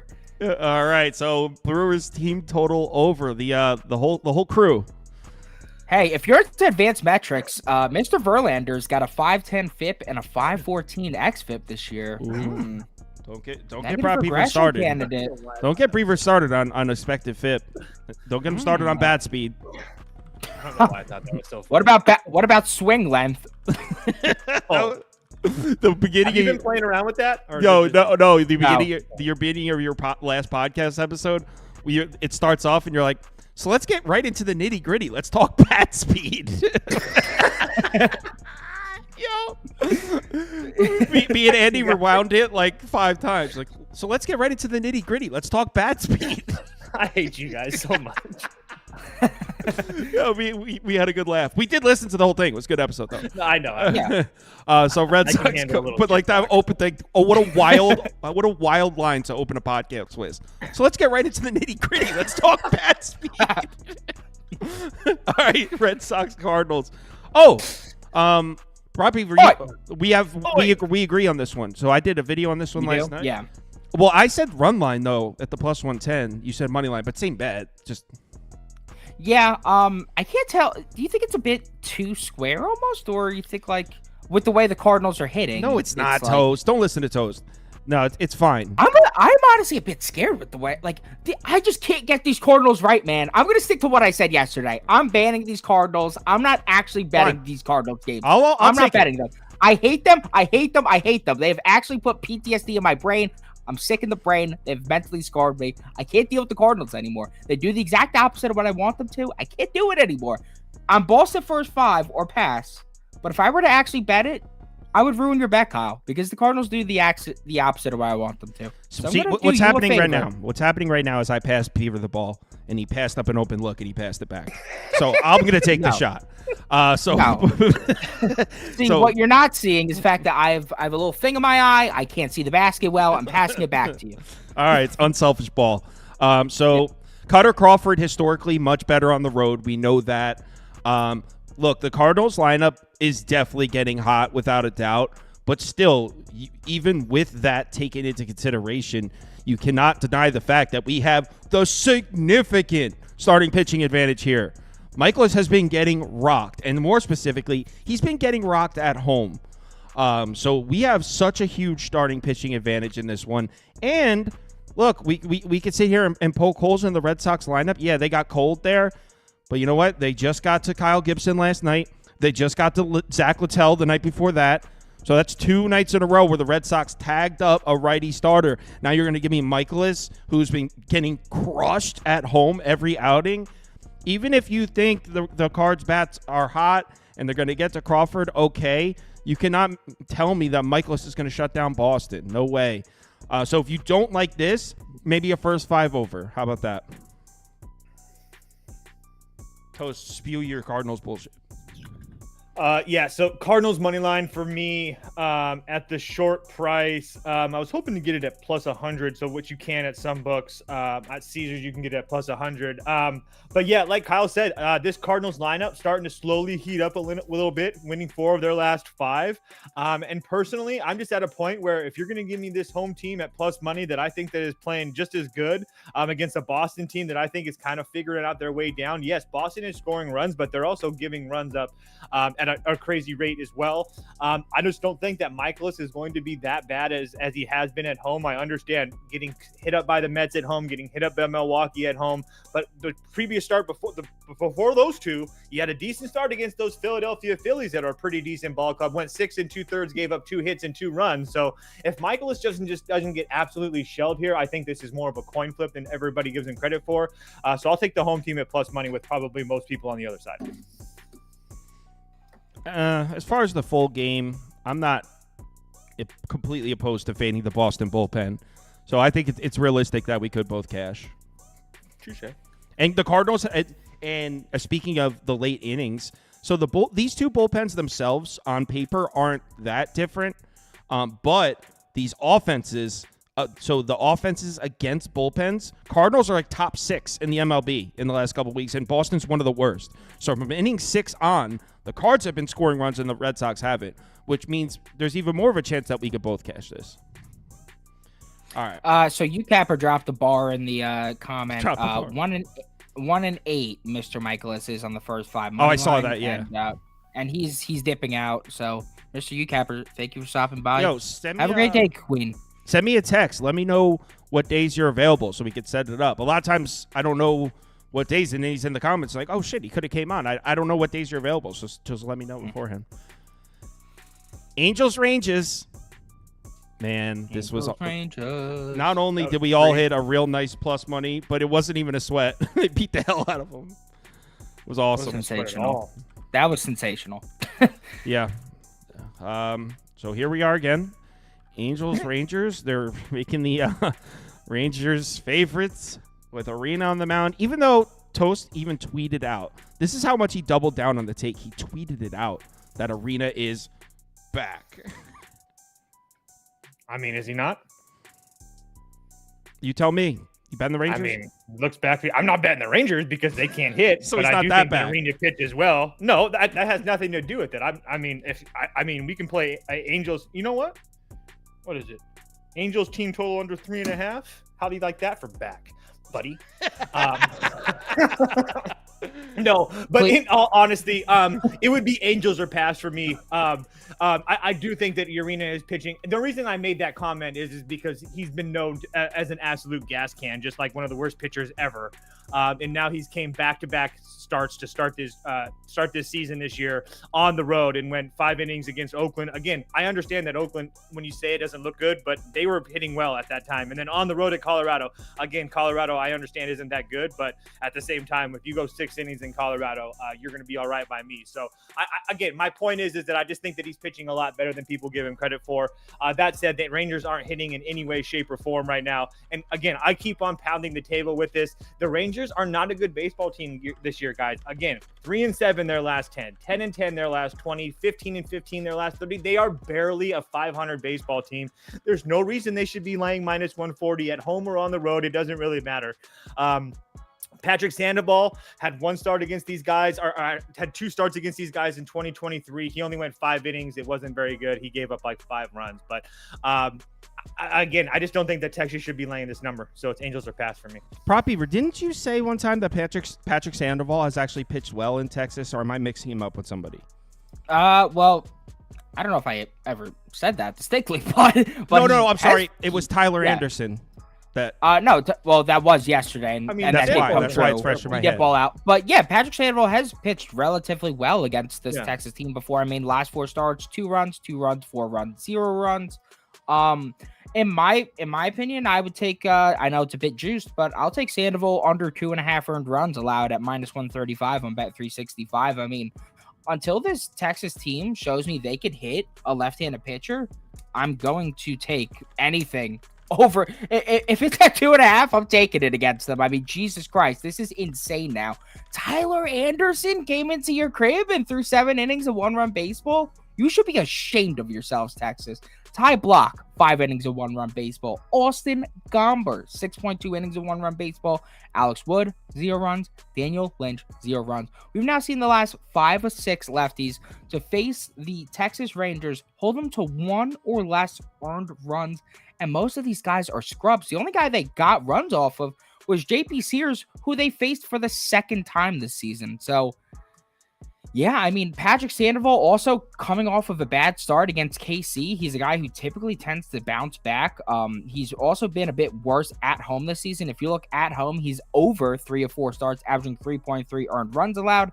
At home, he's under his last 3 or 4 starts.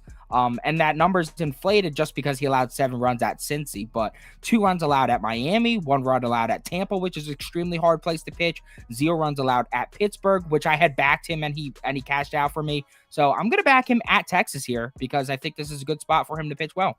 You know what? Yeah, I'm actually going to play the Angels' first 5 and full game. So just for the record. So I was looking to it. Arena not back. I also, well, part of it, but that's the other thing. I was looking at how these teams have played each other the last few years, and it's dead even. It's literally like 17 Texas, 16 LA. So that's just in my head. But anyway, pretty proper. What? I don't have a graphic for your bet. No. There was I told you I was behind, so I only gave Andy. Worries. Yeah. So what is the bet? Patrick Sandoval under 2.5 earned runs, minus 135. So we got Sandoval. That's not even juicy. That's in like the good home. Yeah, I think that's a solid range. Anything below minus 140 is good for me. I was going to say, if I get a hit runs and RBI at minus 130, I'm like, oh, okay, cool. I pretty much will play my props. I like to play up to minus 145. Past that, I usually like to just either pass or move on. Yeah, I mean, that's what the only way I would go is Angels. I mean, Sandoval has robbed me of a bet so many times in my life that, like, I don't know if I can actually do it, but there's no way I would lay juice with the Rangers right now. They're just not hitting. Certainly not hitting lefties. So it would have to be Angels or pass, but I really don't like the feel of this one. Because Sandoval, I mean, couldn't tell you how many times that Sandy has let me down. Think about all the times he's brought you to the promised land. I feel like in his career, the one spot where I've backed first of all, Kyle, actually, let me read you this. This almost made me cream. 61 plate appearances against his Texas lineup, 516 OPS, 131 average. Oh, no. Bink. Uh-oh. Next. Hit him. All gas, They no can't brakes. hit the man. They can't hit the man. Toast. do it. This is another nice call from you yesterday. Padres, you took the money Thank you. line. I know you should have read the comments. It was awesome. Those are always the best. It's my favorite. Oh, I might honestly do hits allowed instead. I'll get back to you guys. Follow the page if you want to see what bet I choose. All right. Get your notifications on. Yeah. I want to see what I think it's a spot to go back and play the Braves. It is, right? Oh yeah, no, you're high. Padres first 5, Padres full game. Nah, Darvish I is think about you're wrong to, here. No, I think he's right. Yeah, Darvish is about to go in here and cut these boys up. So, yeah, I truly believe that. Atlanta is not hitting right-handed pitching. Darvish is pitching extremely well right now. I understand he had that neck issue, but besides that, I mean, he had one bad start against the Cubs and another start against the Dodgers that it kind of leaked into that. But besides that, he's been fantastic. I don't expect him to blank him. He hasn't given up a run in his last 3 starts. I don't expect that, but I do expect him to pitch well here today. Bryce Elder hasn't been terrible to start the year. I will give him that. I mean, again, when I say that, he got lit up by the Dodgers. A lot of people get lit up by the Dodgers. He looked decent against Miami, Cleveland, and the Mets. But again, I think that we have a huge starting pitching advantage. I still think the Padres have a bullpen advantage as well. Yeah, Padres first 5, Padres full game for me. Okay, Braves so aren't hitting, guys. The Braves aren't hitting. So call me a Braves hater all you want, but they're not hitting. Historically, though, Bryce Elder at home, Darvish on the road, the starting pitching advantage wouldn't be quite as extreme because both. If Bryce Elder is Drake, I'm Kendrick Lamar. I hate him. He stinks. The guy stinks out loud. Did you just reference refuse Drake to and back him. Kendrick Lamar when talking about Bryce Elder? Yeah, he stinks. I hate the way that he walks. I hate the way that he talks. I think he stinks. So are you taking the Padres? It's Padres or pass. Let's go. Braves money line. I'll be by myself here. Do it. So home away splits are significant for both these pitchers. Bryce Elder is better at home. Darvish better at home. So the fact that this game's in Atlanta lessens the gap. Obviously, we know Darvish is a better pitcher than Bryce Elder, but I think in this particular spot, and in the fact that the Braves are coming off a loss, Well, they were coming off a loss last night too. doesn't mean I'm not saying when they come off a loss they always win. I'm just saying it's something else I'd like to see. Nah, I think that's what you were saying. Pretty sure that's what you were saying too. That's what I heard. Yeah, I mean, if you want to say that, just say it with your chest next time. Tigers D-backs. I should have just played the system, man. The line movement on this and the Reds game cost me free money. I don't know why. So what happened was I forgot who had gotten scratched, but Jock Peterson got scratched, and I saw that. And at first I was like, oh, that's not a big deal, and then I saw he was killing lefties for some reason, like reverse split type shit, and I was like, damn. So maybe I shouldn't bet this. And then it moved down to 7.5. It was like pretty dramatic too. It went from like 8 at like -115 to 7.5 -115. I was like, shit. So I didn't play it. The freest money I've ever seen. I mean, Ryan Nelson, holy Lord, Ryan Nelson at home. Kyle, I think you could say the system's real now, right? I wasn't doubting the system last time. I was surprised. Oh, you doubted it. You doubted it to begin the season. Detroit yesterday? No. You were the only person on Detroit because I thought that Scooble could have also possibly gotten hit up too. But that's now 2 lefties that have shut down Arizona in a row. So maybe they're cooling down against lefties as well. They suck. There's that. So how do you not play the Tigers here? I really want to. I really, really want to. And the only reason I say that is I see a lot of people on Arizona, and that line isn't moving at all. Matter of fact, it's moving down the other way. So it'd be Tigers or pass for me. I have not bet this one yet. Jack Flaherty does not have a good history going into Arizona. His last 2 starts in 2023, 9 2/3 innings. Hold on. Can I stop you right there, though? I feel like this year's Jack Flaherty is different than Jack Flaherty we know. I was going to get there in the next sentence, but yeah. It's the same thing. Yeah. Obviously Jack Flaherty's pitching absolutely much, much better than he was this year. Last year. There's no question about that. The line kind of, like I said, I just feel like they're begging you to take Arizona. I've seen multiple people with high unit plays on Zach Gallen at home, fading the Tigers, yada, yada, yada. I actually think this is Tiger spot or pass for me. But again, I don't have a bet on it, so I'm not going to stand on the table and try to defend it. I think I might be down to try a Tigers. Tigers bet have on their full. Again, the Tigers bullpen has been a little bit bad. I get that, but they're rested, ready to go. They've had multiple days off. Yeah. All right. Let me pull up. Proppy, you go ahead and go. I'm gonna pull up the spreadsheet on this one. Damn. I feel a lot better about fading Gallon on the road. Yeah. At home. That's yeah, I mean, I don't know. Ryan Nelson, anybody could hit up Ryan Nelson. If anything, Right. I feel like the Detroit bats may be a little overvalued after yesterday. Maybe Gallon goes in and shows them what the hell a real pitcher looks like. Yeah, this is a pass for me. Maybe an under in Arizona. You never know what happens. Nah, pass. All right, let's look at the spreadsheet here. Honestly, guys, just for the audience, the reason that I'm on Detroit is because of the line movement. That's it. I don't have. Look at the Tigers' numbers 100% against agree with Beaver though. Look at the Tigers' numbers against righties. I know. It's getting there. All right, we're all scared. It's Gallon at home. Let me see these game logs. Oh, I'm betting the Tigers. I'm just saying that mine. He hasn't made a home start in mad long. I don't have like a huge thing. This reason for the Tigers bet besides the line movement. Gallon has actually been good. Yeah, he's been fantastic at home. Yeah. Yeah, He's been fantastic on the road too.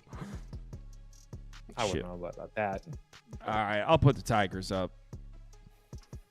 When you get hit up by the Giants, that's not fantastic. And keep in mind he got hit up by the Tigers last year, but it was on the road. Proppy, They got him did you say you would go lean Detroit, or you said pass? I said I'd pass. All right, next game. How is Javi Baez 3 for 7 off of Zach Gallen? That's what I want to know. That's crazy. Reds plus 180, Dodgers minus 225. I got the same bet as Beaver in this game, except mine's full game. But yeah, so I'll let Beaver go first. Yeah, I can't tell. I feel a little bit worse about it. I'll say my guy Logan from Calling Our Shot. He's kind of on the other side of this. He took the first 5 under at 4.5. And he was kind of referencing some of the line set for Walker Buehler here. Like the earned run line is only at 1.5, which is definitely weird because he's been getting killed lately. The strikeout line is a bit high, but I think when you go ahead and you think about it, I really think that's that weird because Walker Buehler was one of the best pitchers in baseball for like 3 or 4 years. And the Reds lineup is one of the worst lineups in baseball. They're 28th in WRC plus against righties. They're also bottom 3 on the road thus far. So I get his point. I think he's going sharp there with the under. I expect his opinion. Hopefully Graham Ashcraft shows up for him. But I'm taking the first 5 over here with the Reds. I had even taken the 2.5 as well. I took the first 5 over 1.5. The line definitely moved against me. I got this at minus 115 last night. It's at plus 100 right now. Not loving that, but I'm sticking to it because I think I'm on the right side here. I think Walker Buehler needs to show me something before I go ahead and trust him. I mean, his first 2 starts back from Tommy John. Oh boy, 7.36 ERA, 4.74 WOBA, 4 home runs allowed per 9, and a 1.77 WHIP. He'll have 4 and 3 runs in the first 5 in those starts, and even in the rehab starts in the minors with OKC, he was struggling. He was just allowing way too many base runners. Now he's going to face this Reds lineup that all 3 of us feel is starting to wake up and show signs of life against right-handed pitching. Take out the game where the Reds sat De La Cruz in India, and the 4 righties to face them on their road trip thus far combined for a 5.32 ERA, 1.23 home run per 9, 1.41 WHIP. They cashed both lines in 3 or 4 games, and 2 of those cashes were against Webb and Glasnow, 2 elite right-handed pitchers. Thus far, we have seen Buehler specifically get murdered by left-handed batters. 664 WOBA, super small sample size, 664 WOBA compared to a 284 against righties, 386 WHIP compared to a 0.8 against righties, 1297 FIP compared to a 632 against righties. So horrible against lefties. The Reds are going to start 6 today, including the first 3 bats in the lineup, Benson, De La Cruz, and Ford. Our friends at ballparkpal.com, they have the Reds projected for 2.7 here. And what I've noticed with ballparkpal.com is that they tend to model things based off like historical trends in terms of the pitchers. So like a Walker Buehler would be priced more so based off what he's done in the past, not what he looks like right now. So that really tells me something. I feel like if you're going to price Buehler like he's in midseason form and the Reds like they're still river trash, I'm going to take the over here. It just doesn't make sense to me. I kind of want to bet the Reds here, Toes. Yeah, it's Reds. I bet Reds team total over 3.5 at plus 114 on DK. And I'm leaning on betting on the Reds here as well. If you want to jump in the pool with me, Kyle, I will bet it right now. Hold on. So what are these graphics I got here? There's a first 5 team total over 1.5. There's a first 5 team total over 2.5. Those are both Those are mine. Oh, so you laddered the both. Okay, so Toast team total I don't have. It's a correct. Okay, Sorry. Yes. I was just confused by the graphics. That's all. And here's the reason that I think that the Reds are live here today is because everything that Beaver just said, they're pricing Walker Buehler like he's all the way back, and he's not. I understand that he's made 2 starts, and I don't even think that the 3 runs in each of them. But here's my thing: he's only going 4 and 3 innings, and his last 4 starts in Major League Baseball, and he's going back to 2022, 3 1/3, 4 innings, 4 innings, 2 1/3. So I don't even think that he's going to be going super deep into this game. Again, the Dodgers bullpen is rested and ready to go, but I honestly feel like the starting pitching is possibly a wash. And then the fact that the Cincinnati bullpen, they're not super taxed. You're not going to have Fernando Cruz, which kind of sucks, but you're going to have everybody else rested and ready to go. I think this is a lot more of a coin flip than people are making it out to be. Grant Mashcraft, again, not the best pitcher in the world. There's no question about that, but I don't know if I just said this or not, but went into LA last year, went 6 innings, 5 hits, and didn't give up a run. So it's not like Grant Mashcraft is towing the slab in LA, worried about getting hit up. He pitched very well there last year. So it'd be Reds team total for me or Reds money line or pass. Yeah, I think the Reds are going to score. We've been talking about this for 2-3 days now. The Reds lineup, man. Maybe it's a bit square, but I feel like it's not, because if you look at the surface numbers, this offense sucks. Why do I have Reds plus 125? That's got to be wrong. It's supposed to be Reds. It's like plus 170, right? No, at the minimum. Well, it's not plus 125. Yeah, plus 180. My bad. I thought we were talking team total. My bad. I'm sorry. Yeah. So the price on this is wrong. On this graphic, it's plus 180. I'm seeing. Yes. Yeah, we were talking about it a few days ago. This Reds lineup is waking up, and we can still get them at a good price. And Graham Ashcraft is another guy that gets auto faded a lot. So sometimes you'll get good prices on him because he's kind of branded as a shitty pitcher. It's kind of like I say the same thing about Corbin, because like when there's a nice spot for Corbin, everyone's just like fade Corbin when like he's not terrible. So I would say the value's on the Reds here, but I don't know. I'm looking at my other. There's 4 bets I have on my list that I like. I'll add it, but I don't think I'm actually going to pull the trigger on this one. I like my other 4 better than this. Reds are pass for me. All right. Let's go community top bet.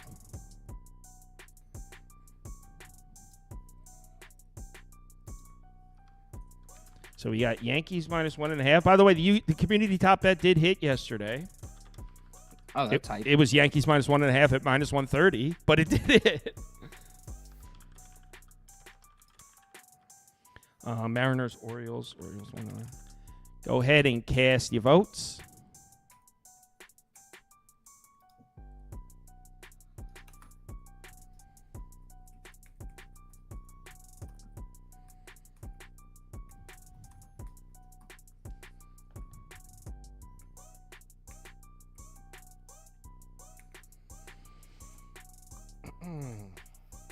Right.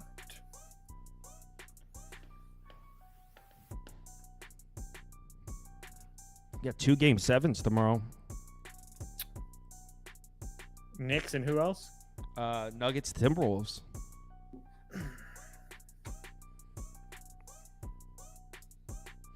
Yeah, OKC out? No, they play tonight. They're down 3-2. So Oklahoma City is win or go home. Oh no. Yeah, community top bets year to date is 1-2. They started off 0-2. Community's on a bit of a heater. What's up? Are you on Dallas or OKC tonight? Dallas. I got it at 3.5. I think I'm 6-1 in the last 7 NBA ones. Nice little run. Nice. I just wanted my boy Chet to show up. Top bet finalists, we'll call it. And the first one is Yankees minus 1.5 again. So community is liking Yankees minus 1.5 here. All right. I'm going to have to speed these votes up a little bit. So Rockies, Giants, they like the Giants -1.5. Mets, Marlins, they like the Marlins in that one. Nats, Phillies, they like the Phillies -1.5. And Twins, Guardians, I think they like the Twins in that one. All right, cast your votes.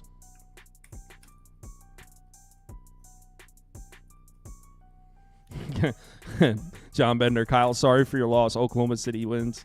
I will say that of the last handful of NBA games, this is definitely on as far as my confidence level, is definitely on the lower side. This series does feel a little bit coin flippy. I took Oklahoma City in Game 4, then I took Dallas in Game 5. So I'm. It seems like I have this series figured out, but in this particular game, I mean, Oklahoma City's going to hit 3-point shots eventually, you would think. But I can't pay to see it because they haven't shot over 33.3% from outside in a game since Game 1. So how can you just continue to pay to see that? And Dallas has shown us they can win the rebounding battle. Dallas has shown us they're able to protect the basketball. There's just not enough reasons for me to bet Oklahoma City and basically just hope that the outside shooting shows up. Now, it might show up, but as far as physical evidence on paper, I wasn't seeing enough of it.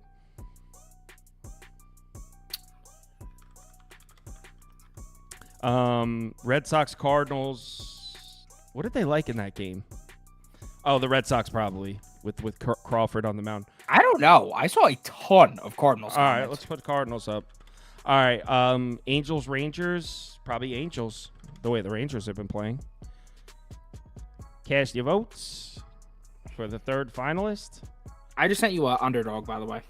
All right, cool.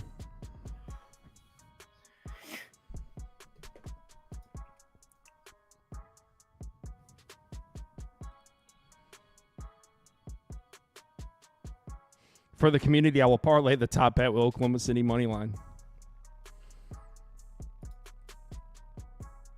God damn it. I really want to play Detroit. Look at the community taking all favorites on the run line here. Royals -1.5. Sharp, guys. Come on, guys. Bunch of razors out there. Let's get a dog in here. What the hell? Come on. Did they vote for the Padres or the Braves? I'm going to I feel scroll. like we got them on Padres Nation, no? Padres. Yeah. I would my hope God. so. I get the Braves as a short home favorite against the public side. What's up? What even are the Braves at this point? A Walmart Twins team? Like, not a Walmart Twins team, but like, I guess like a That wasn't luxury me. Twins team? That wasn't me, America. That was Beaver. Oh, I'm hammering the Braves tonight. I'll be the only yeah, one. I guess thank God I will have a bet on that game after that comment. Woo. Kyle, how's your baseball percentage been? So far, good. I started off the season red hot, then got cold, but I've had a couple good days in a row. I'm around, I think, plus 7.9 units on the year. So it's been solid. Baseball's a marathon, though. Like, next week I could be ice cold. The week after that I could be hot. It's tough to it's a long-term, it's a marathon, and it's just inconsistent. It's so streaky for me. But I mean, that kind of describes all sports. But yeah, so far off to a solid start this season for me.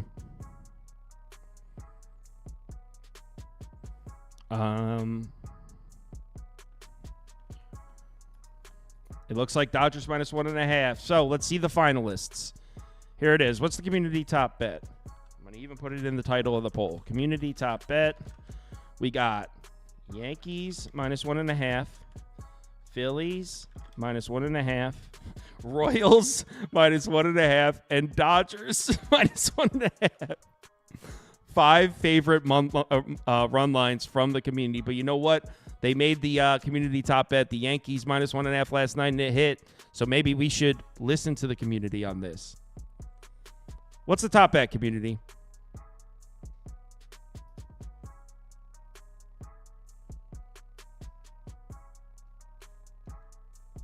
It's Yankees again. So the community top bet 2 days in a row is Yankees -1.5. And what's the price on that? Yesterday was -130. Today it's -140. There you go, community. The Yankees -1.5 at -140, says the community. That is. Ooh. All right. Let's bring up Prop Beavers underdog pick'em, and then let's go enjoy our Saturdays. Oh, I got a lot of yard work today. It's gonna be a great day. I just opened up my email, and the first one I saw is, Sauce, why am I blocked from your live chat?